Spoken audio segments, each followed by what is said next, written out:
Ang North Luzon Loop ay isa sa mga sikat na ruta ng mga naglo-long rides. Dahil sa rutang ito ay madami kang makikita na magagandang tourist spot.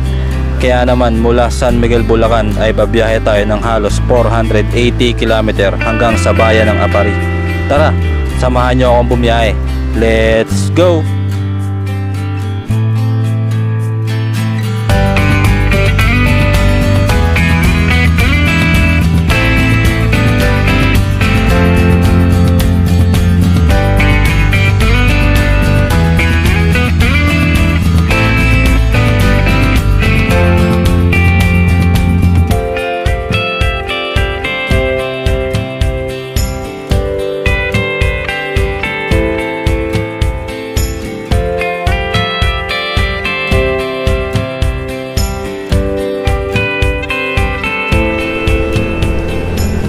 Good morning mga sards, magandang umaga.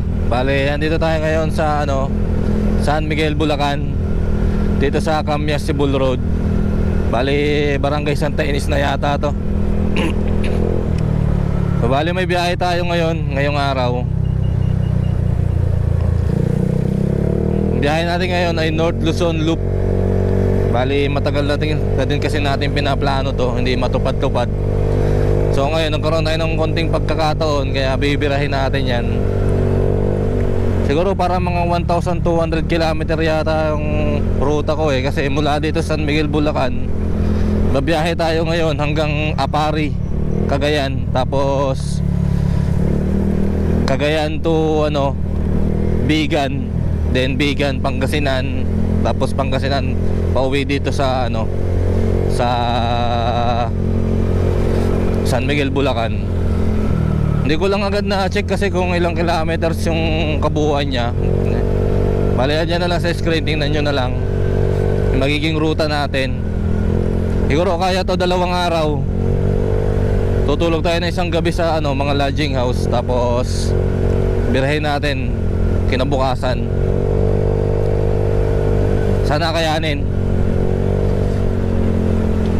At siya nga pala, siguro kukumputin ko rin kung magkano yung ating magagastos. O bali, tayo ngayon, konting tipid trip. Tapos sa gasolina. Bali, 3 lang yung magagastos natin. Sa pagkain, sa gasolina, tsaka sa accommodation.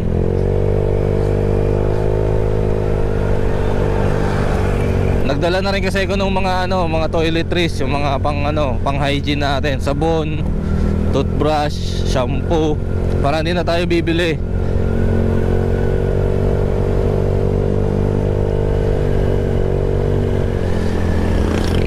Tingnan natin kung magkano yung magagastos sa atin. Sana mga 5K ganyan. Tingnan natin. So medyo madilim pa naman dito. Maya balikan ko kayo pag mga maliwanag na. Hindi rin pala ako nag-weather check. Pero naman kasi dito, unpredictable yung weather dito pag hapon. Dito sa part ng Bulacan, palaging naulan. Ewan ko lang doon sa mga madadaanan natin. So kita-kits tayo mamaya mga Sarge. Alright mga Sarge, bali Nueva Ecija na tayo. Ito na yung arko ng Nueva Ecija. Yan. Alright, Cabanatuan na po tayo. Cabanatuan City. Alrighty. Grabe ang lawak na patag Tapos may mga pugs.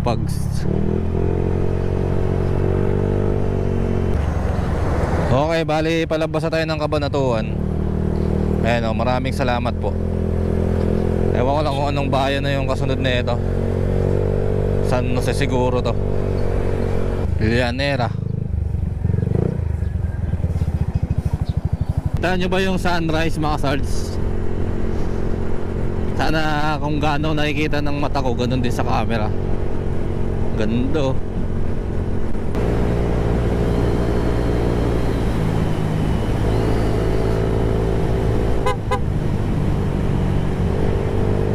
Grabe yung baka. Okay, gas up muna tayo.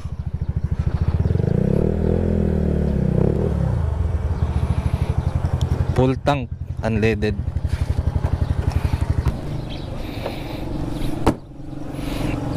Yun, saktong 200. Para hindi tayo mahirapang magkwenta.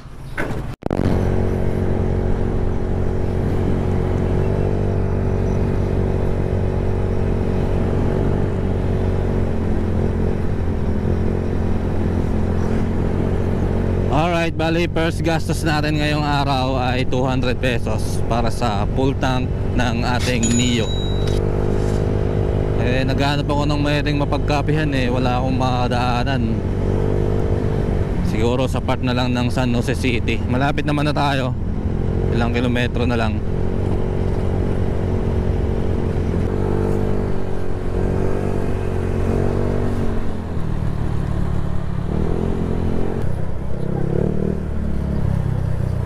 Ayun, bali sa ano na tayo, parang San Jose City na yata to. Titignan ko kay Google Map. Hindi lang tayo dumadaan ng highway, puro ano tayo, looban. Ewan ko dito dinadaan ni Google Map Ayun straight ahead to Isabela, Rizal, Pantabangan, Baler. Turn right. Isabela, grabe Ayun, bali dito tayo sa National Road. Kumana na tayo, galing tayong looban. Bali dito lang yung parang sentro ng San Jose City. So ito, binabaybay natin tong Asian Highway 26 na may halos na 105 km. Parang ito rin yung dinaanan namin noon nung pumunta kami ng Sagada. Bali papasok na to ng Nueva Vizcaya. Then ewan ko kung madadaanan pa ba dito yung boundary ng Ifugao, parang hindi na yata.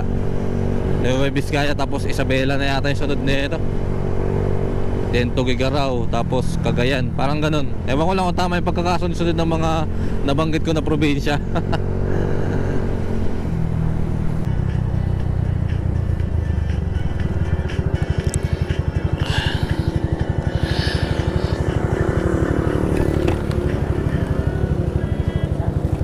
May lugaw. Lugaw tayo. Alright.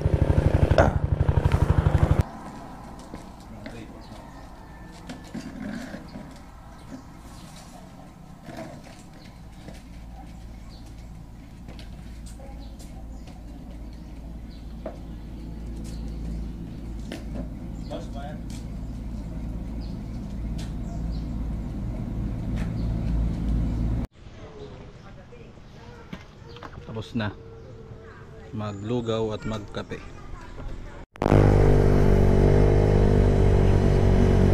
Alright, biyahe na ulit tayo mga sards. Bali kumain lang tayo doon ng lugaw tsaka kape.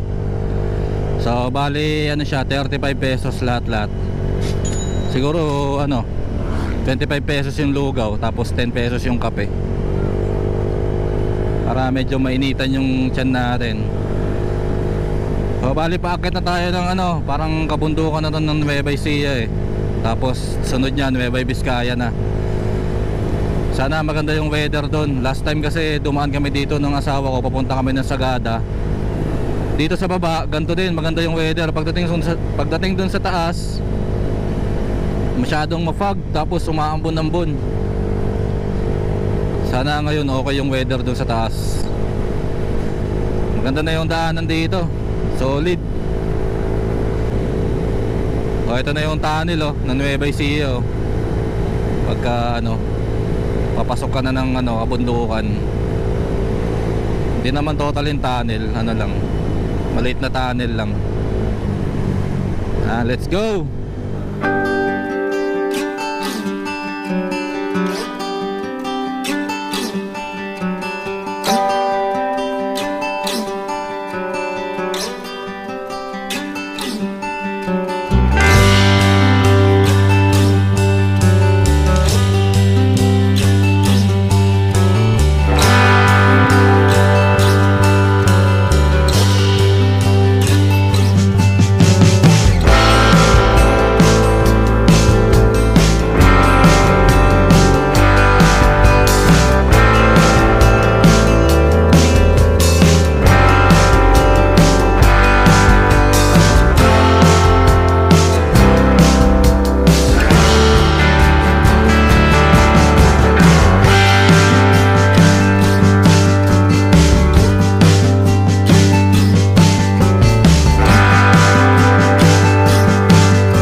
Ayan, leaded.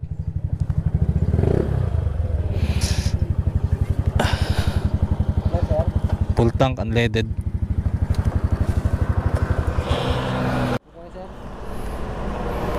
$185.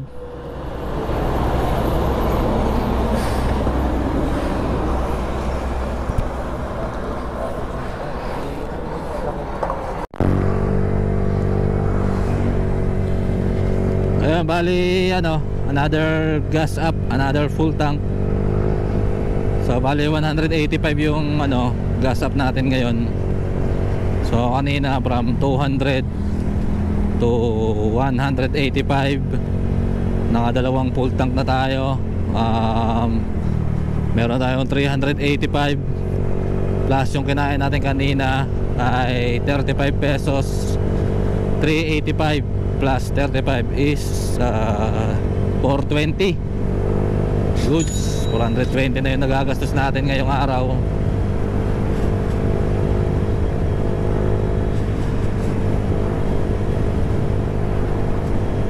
So tuloy-tuloy muna yung biyahe natin. Hindi pa naman ako nagugutom.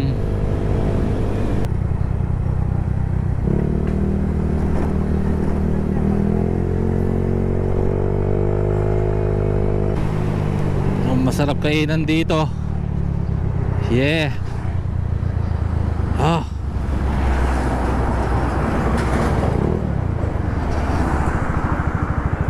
Ay, shit.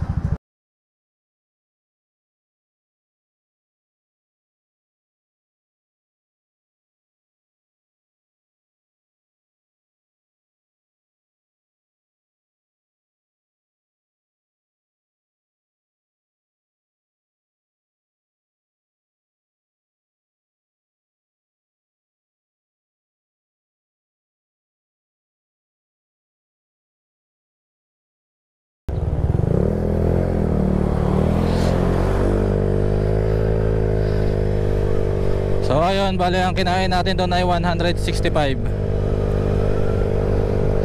So kanina lahat ng total na nagastos natin ay 420 plus yung kinain natin ngayon 165. Ang kabuuan niya ay 585. Nakaka 585 na tayo. At mula dito sa kinainan natin, meron pa tayong 279 km hanggang Apari. So meron pa tayong 5 hours and 43 minutes. At ang oras ngayon ay ano, oras ngayon 9:46 ng umaga. Dadating tayo doon mga 3:30. Kung tuloy-tuloy ang biyahe, lagi namang na-adjust yan. May chopper. Mag-isa lang, walang kasama. Tara, let's go. Tuloy-tuloy ang biyahe. Kakalagpas lang natin ang bayan ng Bayumbong. Hindi ko lang alam kung anong kasunod na nito. Sana merong arko tayo na madaanan para alam natin kung anong bayan na. Boss, Isabela na ba to? Isabela na to? Ano, Biskaya pa? Yung Isabela malayo pa? Lapit na?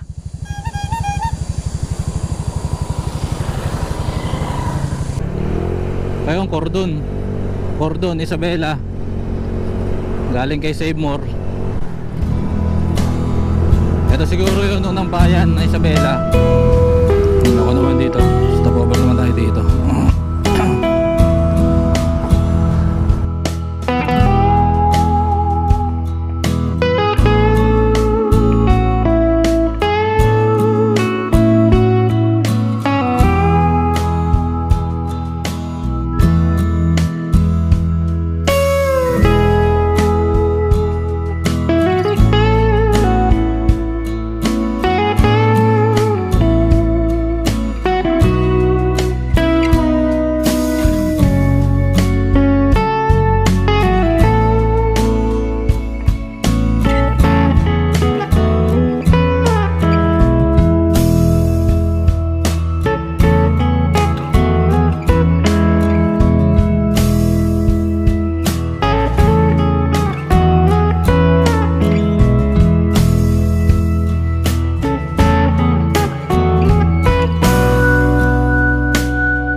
tayo sa bayan ng Cordon.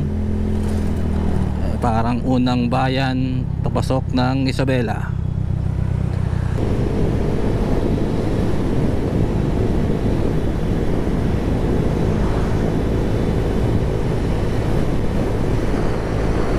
Grabe naman mga diretsuhan dito, napakahaba. Talagang kung naka big bike ka dito, ang sarap bumirit eh. Tugigaraw, diretso, Santiago bypass kaliwa. Bali dito tayo, magbabypass tayo para medyo mabilis yung biyahe natin. Grabe, walang masilungan. Puro mainit ang nadadaanan natin. Wala tayong masilungan na napakalilim. Sobrang init. Grabe, ibang klase yung init dito sa part na to ng Isabela. Kakalagpas lang natin ng bayan ng Santiago. Sobrang haba ng mga diretsuhan, tapos walang lilim.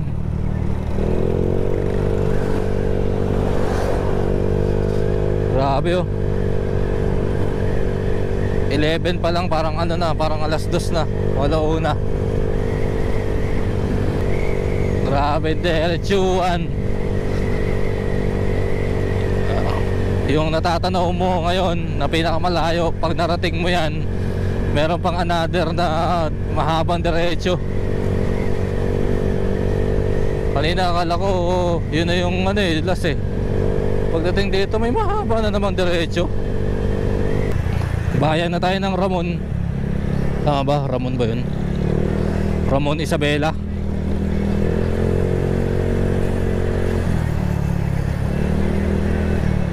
Puta, isang mahabang diretsuhan na naman to. Oh, grabe talaga dito. Parang nasa desierto na nagmumotor. Wala man lang mga lilim sa gilid. 10 kilometers San Mateo, Isabela. Ayun kay Mang Inasal. Alright. Bali patugigiraw na din tong daanan na to, alam ko eh. Nakalagay doon sa karatula kanina.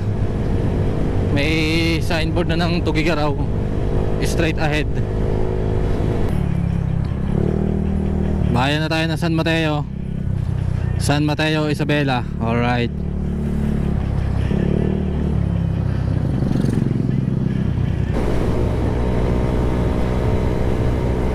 Pag ganito pa naman yung daanan mo, talagang mapapabirit ka dito eh.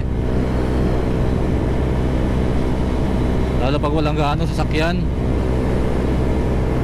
Pero lang tayo, 80-80 lang tayo.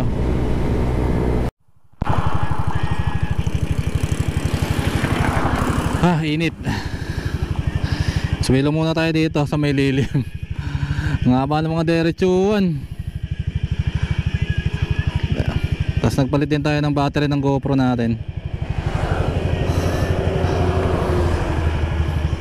Saan na kaya itong lugar na ito? So let's go.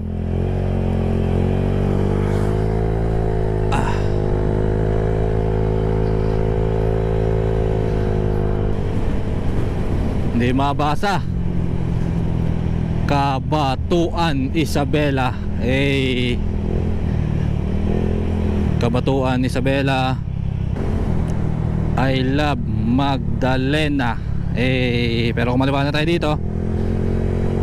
Hindi ko alam kung saan mapunta to eh. Sabi lang ni Google kumaliwa daw eh. Haba rin ang tulay na to. Grabe.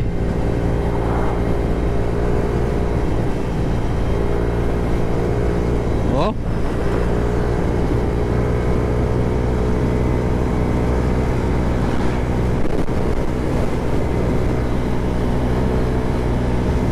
Mukhang mabilis lang natin tatagusin tong Isabela na to kasi diretsuhan yung mga daanan niya. Tuloy-tuloy lang yung takbuhan.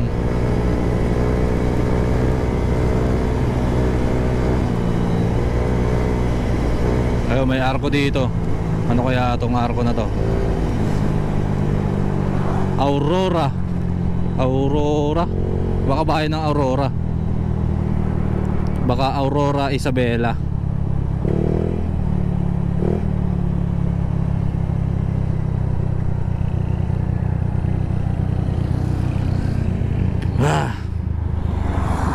ganda oh. Hey, solid no. Napakaganda.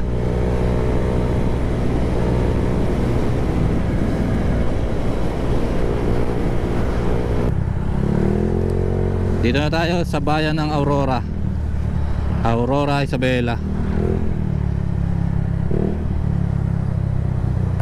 Kala ko kanina Aurora Province eh.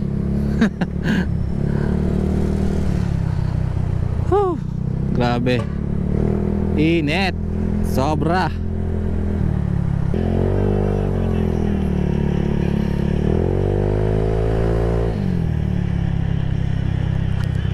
Alright, bayan tayo ng San Manuel, Isabela.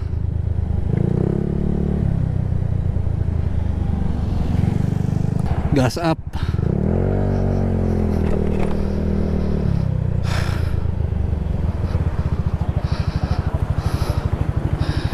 Unleaded, full tank.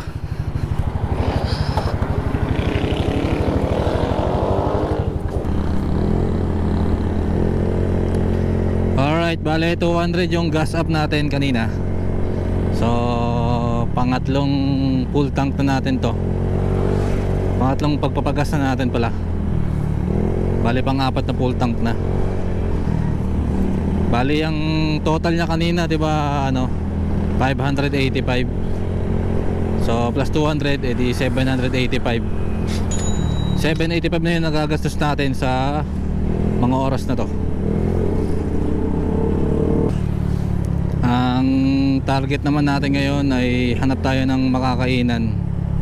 Yung presko, kahit sa tabing ano lang, tabing palayan. Ano na rin eh, 12:40 na din ng tanghali eh. Hindi ako agad nagutom kasi anong oras na rin tayo nag-breakfast, mga 9:30 na siguro yun. Ngayon kailangan natin kumain para mamaya dire-diretso na yung biyahe. Ewan ko anong bayan na ba to. Lagpas tayo na San Manuel eh. San Manuel ba yung last na bayan na dinaanan natin? Tingnan natin kung anong bayan to.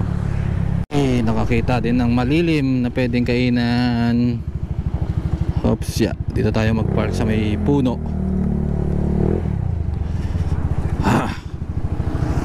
Holy shit. Talaga naman.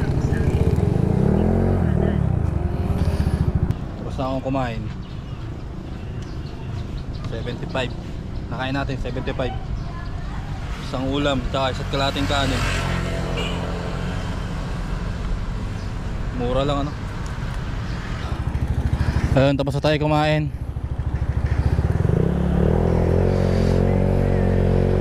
Katapos lang natin kumain mga sards. Ay, salamat. Bali, nakain natin is 75 pesos. Isang order ng ulam at isa't kalating kanin. All goods na, pwede na yun. So, bali yung 75 pesos i-add lang natin dun sa ano, sa nakuha natin ay sa total kanina ng expenses natin. Magkano yung kanina? 785 plus 75 is 860.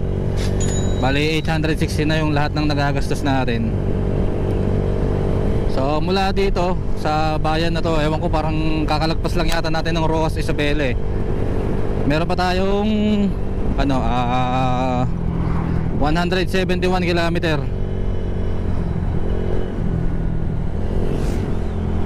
171 kilometer hanggang ano, hanggang Apari. Bale meron pang 3 hours and 20 minutes na biyahe. Tapos oras ngayon ay 1:01 ng hapon. Tama ba? 1:01. Di ko nababanggitin kung anong oras tayo dadating doon kasi lagi namang na-adjust yan. Itong kay Google eh, nakalagay lang naman yung estimated time arrival niya pagka tuloy-tuloy yung biyahe mo. Hindi naman ganun yung biyahe natin. Minsan tumitigil tayo, papagas, kumakain, papalipad ng drone, tsaka nagpapahinga. So ayun, expect pa rin natin na mahabang diretsuhan yung mga madadaanan natin dito. At mainit pa din. Pero kanina mas malala yung kanina. Ang init talaga nun.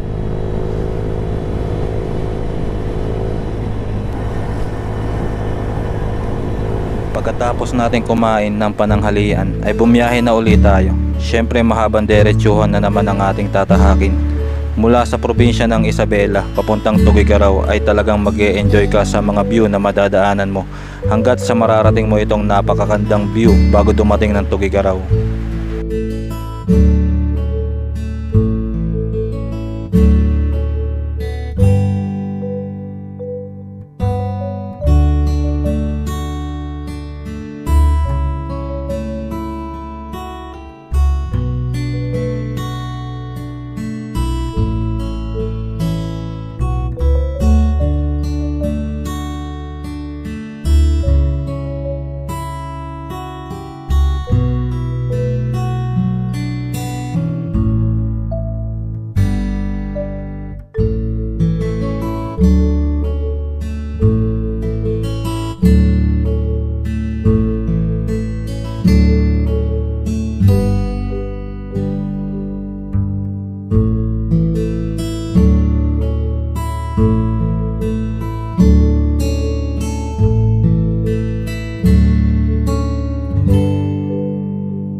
Grabe oh. Yung mga balahibong pusa, ay buntot ng pusa ba yun? Kaganda. Halos parang ayaw ko nang patayin yung camera ko eh. Kasi maya't maya may nakikita ako ng mga scenic view.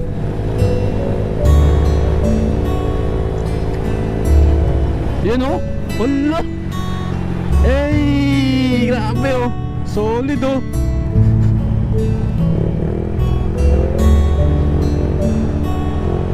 What a view! Pucha!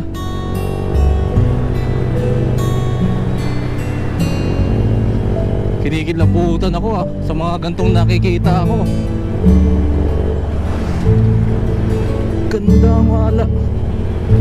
Paano na lang kung mamunga lahat sila na ibang mulaklak lahat yung damo na yan ng kulay puti, no?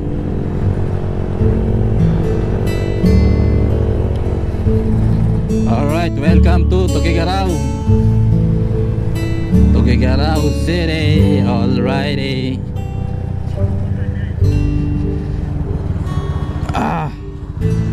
Lang haba eh. Grabe. Ganda naman nito.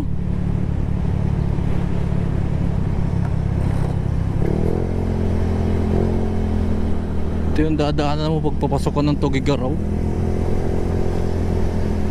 Ang haba no. Oh. Grabing yan.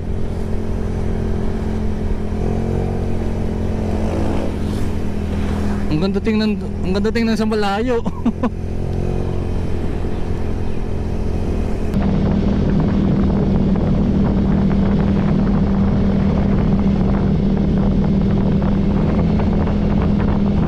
Kumaliwa na tayo agad dito. Bale, di na siguro natin madadaanan yung sentro ng Tuguegarao. Kasi diretso tayo eh. Apare yung natin, target natin ngayong araw. Doon tayo mag-overnight sa Apari.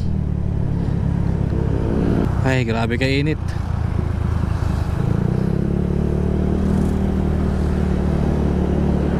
Bang init dito. Talagang tapat na tapat sa araw.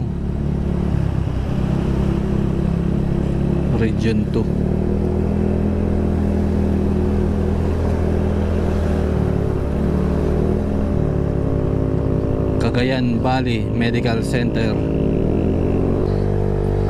Ito yung pinakamahirap daanan eh. Traffic, tapos mainit.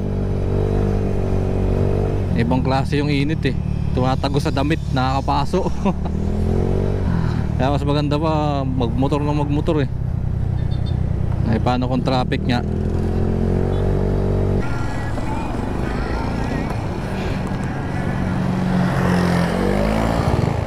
Siraan tayo. Oh.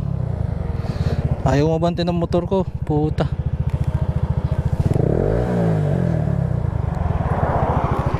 Ano nangyari dito? Sa CBT siguro to. Problema to. So kaya may shop na malapit. Mula Isabela hanggat sa malagpasan natin itong Tuguegarao City ay nag-enjoy ako kakapiga ng silinyador. Sa sobrang haba ng diretsuhan ay talaga mapapapiga ka. Kaso ay nasobran. Kaya ito, nangyari na nga ang aberya sa motor natin.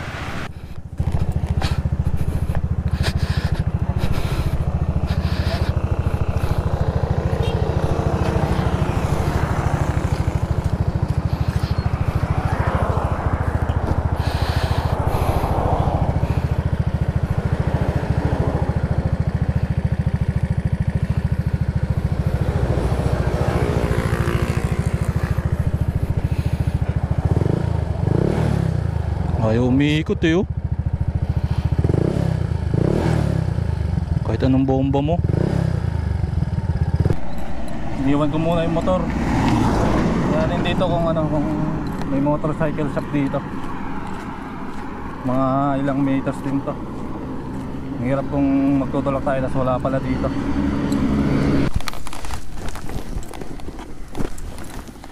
Positive, may shop dun. Balikan na natin yung motor. Pagod.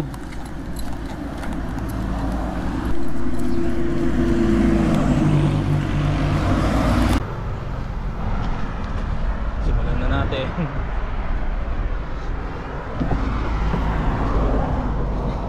Simulan na natin magtulak.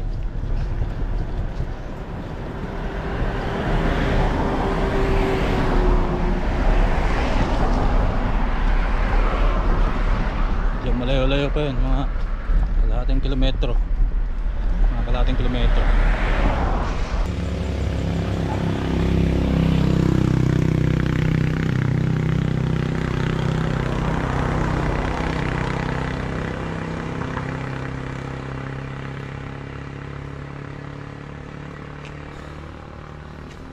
Lapit na tayo.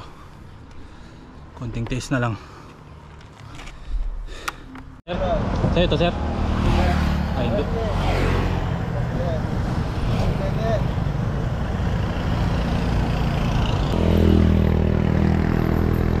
Sana may gumagawa.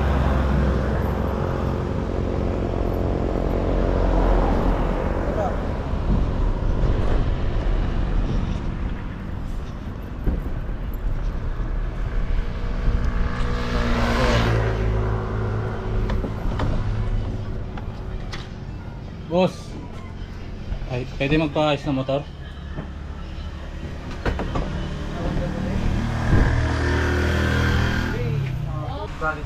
Ay, umikot ng gulong pag ginagasolinahan.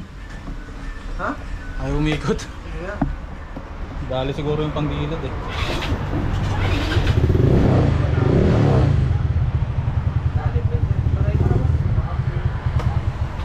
Sa belt ba yan?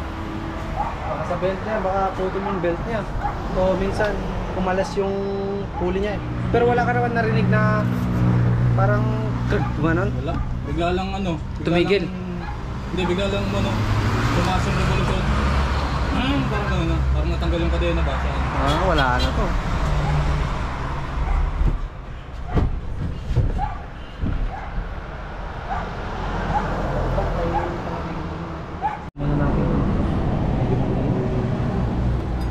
Buwasak eh. Wala na to. Dapat pinalitan ka sa nila noon. Oo nga no. Dalawang balik sa summer. Iba na yung hatak niya kasi nakapangkilig mo.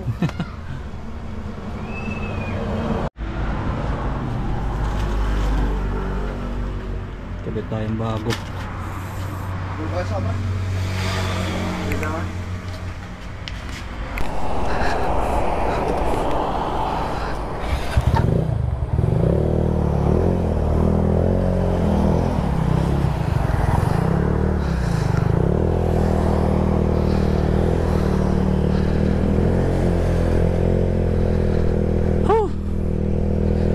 Grabe.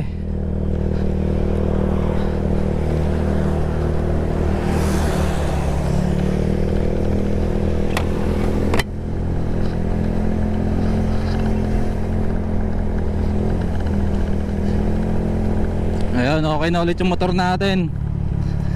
Pinagawa natin, buti may motorcycle shop malapit lang dito sa pinagsiraan natin. So gumastos tayo ng 1,700. Bali naputol kasi yung belt niya. Bali ano ko naman to, pina CVT ko naman to nung nasa Tanay tayo. Kaso ang pinalitan doon ay fly ball tsaka torque drive lang. Yung belt hindi naman natin pinapalitan kasi sabi nung mekaniko okay pa naman yun. Pero ayun, pagdating dito naputol siya. Dahil siguro sa sa biyahe natin sobrang layo. Kasi alam ko yung belt na yun, yun pa yung ginamit ko nung bumiyahe tayo ng Leyte. Tapos nag summer loop tayo, tapos umuwi tayong Bulacan, sabay papunta dito. So bale 1,000 yung belt, original na Yamaha. Tapos sa flyball, one set din ng flyball kasi may tama din yung flyball natin. Bali yung flyball ay 500 pesos, tapos labor 200. Ayaw ko pa sana magpalit ng flyball kasi kakapalit nga lang din nun kaso may tama nga. Kaya yung pinapalitan na lang din natin. Ganun talaga medyo pricey na rin talaga yung dito, pyesa dito kasi probinsya na to Unlike kung nandun ka sa Maynila, mura lang din pyesa doon. Pero wala hindi ka naman makakaabante, hindi ka naman makakaandar kung hindi mo papaayos yung motor mo. Ganun talaga, first time ko masiraan sa daanan, sa gitna ng biyahe, first time ko masiraan nang hindi ko alam kung ano yung naging sira. Kaya yun, pinagawa natin. Dati nasiraan naman tayo nung nag summer loop tayo, pero disc brake lang yun, tornilyo lang na lumuwag. Ngayon belt talaga yung sira. Buti na nga lang belt lang sana wag na magkaroon ng aberya. So ayun, target natin ngayon is Apari pa din. Yun pa rin yung kailangan nating mahit ngayong araw. Bali meron pang 93 km. Malayo pa to, halos mga 2 oras pa ang biyahe. Dating tayo doon mga alas 7 na siguro. So tuloy-tuloy lang, kahit nagkakaroon ng aberya yung biyahe natin, hindi tayo dapat magpatinag. Tapusin natin tong na to, rides na to, kasi matagal natin pinagplanuhan to.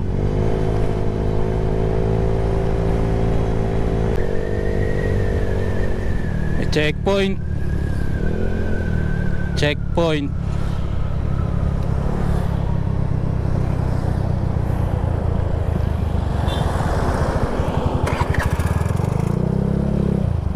So yun yung basa? Driver's license or RCR? Ay, RCR. Sige sir, thank you sir.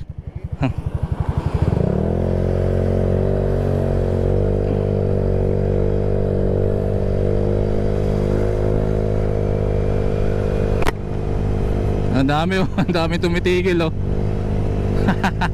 ayaw magpa-checkpoint. Yan yung mga hindi kumpleto ang papeles. Tumitigil pa sila doon, kitang-kita naman sila ng pulis. Para naman nakikipaglokohan lang Amulong Municipal Hall. Dito tayo sa bayan ng Amulong, probinsya ng Tuguegarao siguro to. Pagas tayo dito. Saan yung unleaded na ito?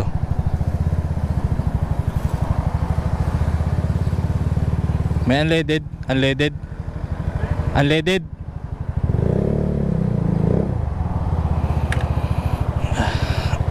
Full tank unleaded.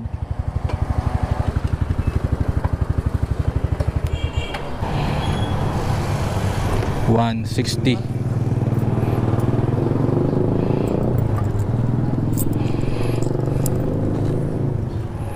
Ay! Igag, sumingit.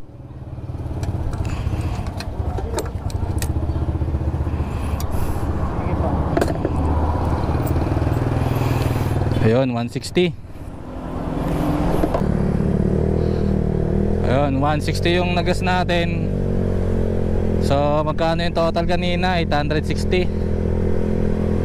Meron na tayong nagastos na ano 1,020 ngayong hapon. Pero hindi kasama yung 1,700 na pinagpagawa sa motor. Nako, umuulan na. Umuulan na.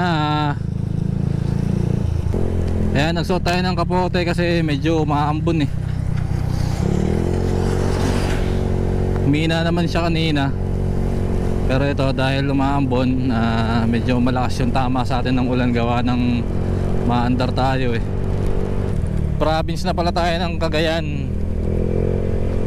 Ayun, may nadaanan ako na arko doon kanina. Arko ng parang bayan yata ng Gataran to. Gataran, tama. Hindi ko lang na-video kanina kasi nakaligpit yung GoPro natin eh. Bale, yan pala yung Cagayan River oh. Diba Cagayan River yan? Yung malaking ilog na yan. Ayan oh, Cagayan River. Alright.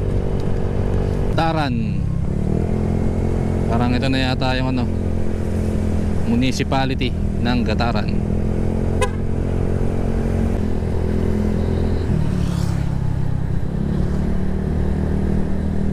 Lalo. Hello, magandang gabi mga sards. Dito pa rin tayo sa biyahe. Bali, na tayo. Ito, parang bayan ng Lalo. Tama ba? Tama ba yung pagkakabigkas ko? Anong bayan na kaya to?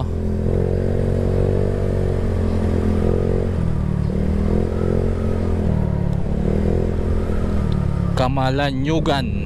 Alright. Bayan ng Camalaniugan. Welcome to Apari.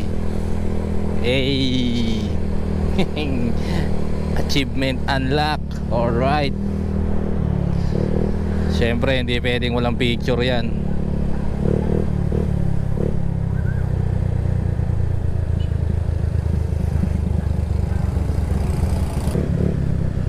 Ito na siya oh.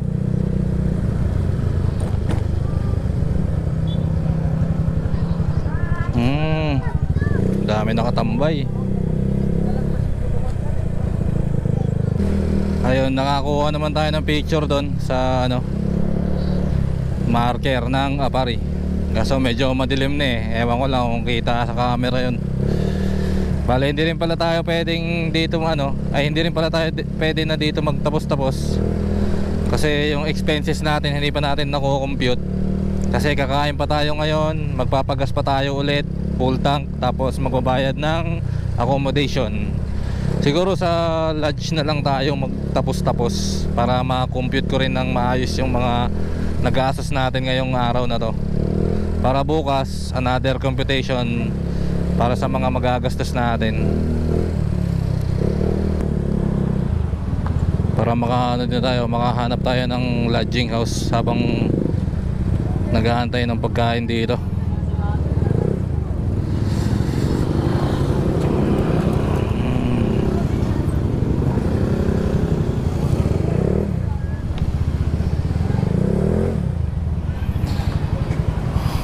Uy, daming tao.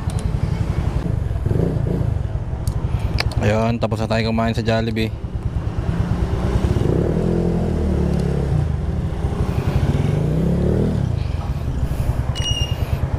Hanap muna tayo ng gas station.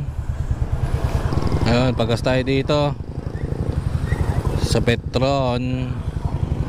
Medyo pricey na rin yung dito, gasolina dito. Tapos pumapatak yung ulan. Lapit na eh. 10 kilometer na lang eh. Lakas talaga oh. Naglalaglagan yung mga dahon oh. Oh. Pucha.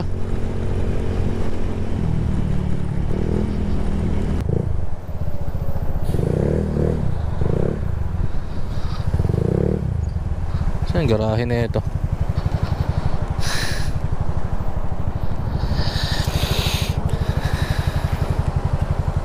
May bakante pa, ma'am? Saan yung garahe nyo? Saan ang garahe?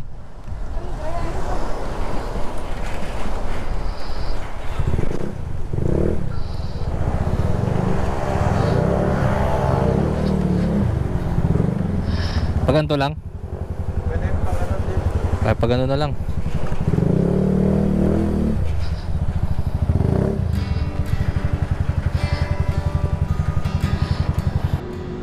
Hi! So ayun mga sirs, naka-check-in na nga tayo dito sa ano. Bali parang sa Magapit. Yung malapit sa Magapit Bridge. Yung may crossing dito. Bali ang harapan nito is yung tulay papunta ng ano, kabilang portion ng Cagayan River. So hinit na natin talaga to ngayong gabi kasi para bukas madaling araw pagising natin ng umaga. Yun doon na yung titirahin natin. Hindi na tayo babiyahe mula Apare hanggang dito kasi dinaanan na rin naman natin to. So ayun, ang binayad natin dito is 1,000 para sa ano, overnight dito sa Bali and Coast Hotel and Resort. Malapit lang siya dito sa may tulay. Then yung nagastos pala natin, so kanina kumain tayo halagang 350 sa Jollibee. Tapos sa gas natin is 155. So yung kabuuan niya dito nasa cellphone ko.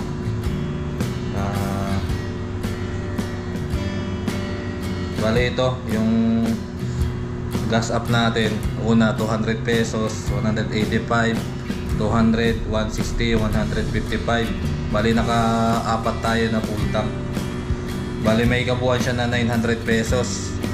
Plus yung sa pagkain natin 35, 165, 75, 350, then 625. So bali kung pagplasin natin yung pagkain tsaka yung gasolina, 900 plus 625 is 1,525. Tama na? Tama, 1,525 plus itong 1,000 sa accommodation is 2,525. Bale yun yung nagastos natin sa buong maghapon na ito na biyahe natin. Hindi ko na sinama yung yung 1,700 na pinagpagawa natin ng motor kasi hindi naman yun usually talaga na kasama sa gastos pag mga biyahe kayo. Bale ko yun, access ko yun, hindi ko pina-check na maayos yung panggilid natin eh. So ayun lang, bukas, kita tayo bukas, panoorin nyo yung part 2 no?